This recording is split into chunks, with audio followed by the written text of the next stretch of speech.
wabarakatuh. Hari ini kita akan belajar tentang stimulasi pada anak. Stimulasi pada anak itu terbagi menjadi 4. Yang pertama, stimulasi pada bayi usia 6, bayi baru lahir sampai 6 bulan. Kemudian yang kedua yaitu usia bayi 6-12 bulan. Yang ketiga yaitu usia anak 1-2 tahun. Kemudian yang keempat yaitu usia anak 2-6 tahun. Sebelum kita mempraktekkan stimulasi pada anak, kita akan mengingat kembali apa itu stunting.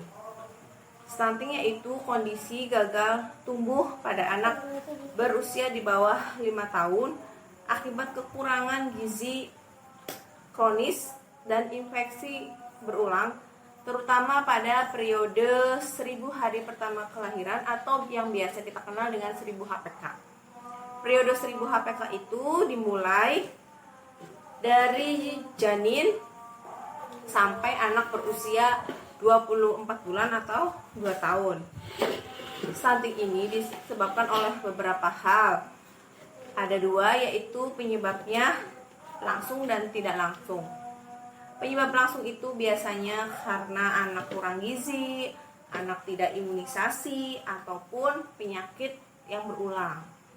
Sedangkan penyebab tidak langsung itu seperti kurangnya stimulasi atau rangsangan, kemudian tidak menjaga kebersihan diri dan lingkungannya.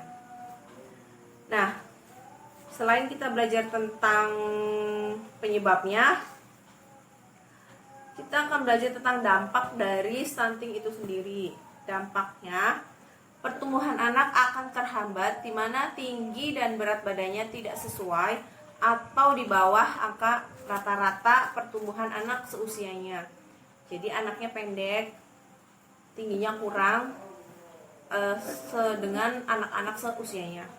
Kemudian daya tangkapnya kurang normal atau tidak maksimal. Kemudian prestasi anak di bidang akademik kurang baik, anak cenderung pendek dibandingkan teman seusianya, dan anak mudah terserang penyakit. Itu semua merupakan dampak dari stunting.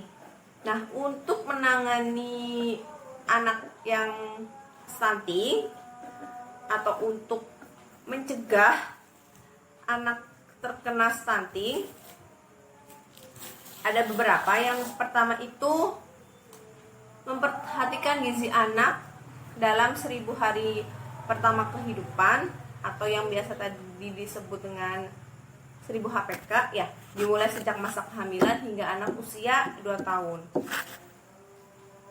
Gizi ini maksudnya itu ibu hamil dan ibu menyusui harus mengkonsumsi makanan bergizi dan seimbang selama masa kehamilan, seperti mengkonsumsi makanan-makanan yang mengandung karbohidrat, protein, ada mineral, vitamin, dan yang lain-lain. Selain mengkonsumsi makanan yang bergizi, ibu hamil pun harus meminum tablet tambah darah. Selain itu, minimal harus memeriksakan kehamilannya 4 kali, baik di bidan atau di posyandu atau di puskesmas atau di tenaga kesehatan yang lainnya. Ini berfungsi untuk mengontrol kesehatan ibu dan anak.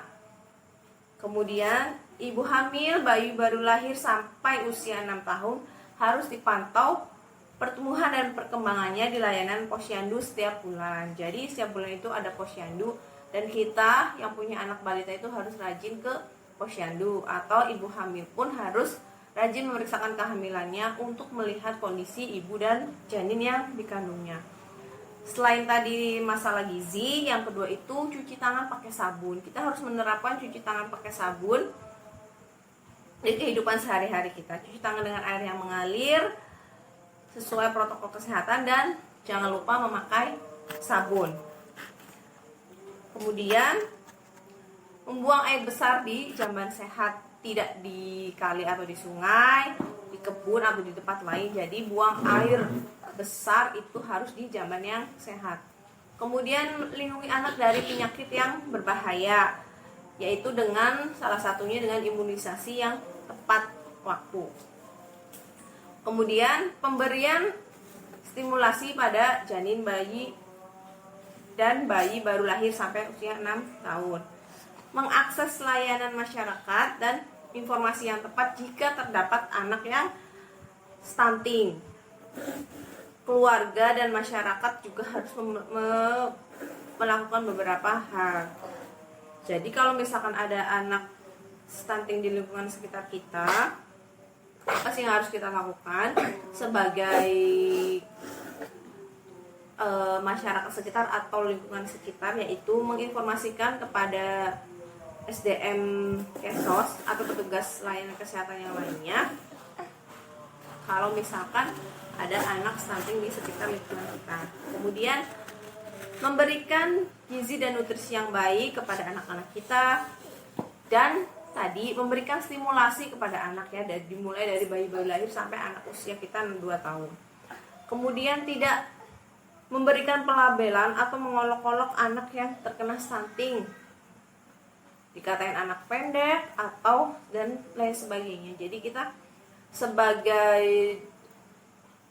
di lingkungan sekitarnya pun, sebagai tetangganya pun tidak boleh mengolok-olok atau melabelkan anak yang terkena stunting. Anak stunting itu tidak hanya tanggung jawab orang tuanya saja, tetapi kita pun, lingkungan sekitarnya pun ikut bertanggung jawab, ikut membantu keluarganya agar anaknya cepat ditangani oleh tenaga kesehatan. Nah, setelah ini kita akan menstimulasi anak usia 6 tahun dengan Alena. Alena, duduk. Ini Alena. Alena umurnya berapa? 6 tahun. Udah sekolah? Udah. Di mana sekolahnya? Di pulau Kelas berapa? B. Kelas B. Nah, Alena ini umurnya 6 tahun. Kita akan belajar mengenal angka 1 sampai 10 dengan Alena. Mengenal angka ini merupakan stimulasi, salah satu stimulasi untuk anak usia 5 sampai 6 tahun. Karena Alena usianya 6 tahun, jadi kita akan belajar tentang mengenal angka dari angka 1 sampai 10 dengan Alena. Alena siap? Oke. Yuk disebutkan. Ini angka berapa? 1, Yang keras. 1, 2, 3, 4, 5, 6, 7, 8, 9, 10. Pinter. Ini angka berapa? 10. Ini?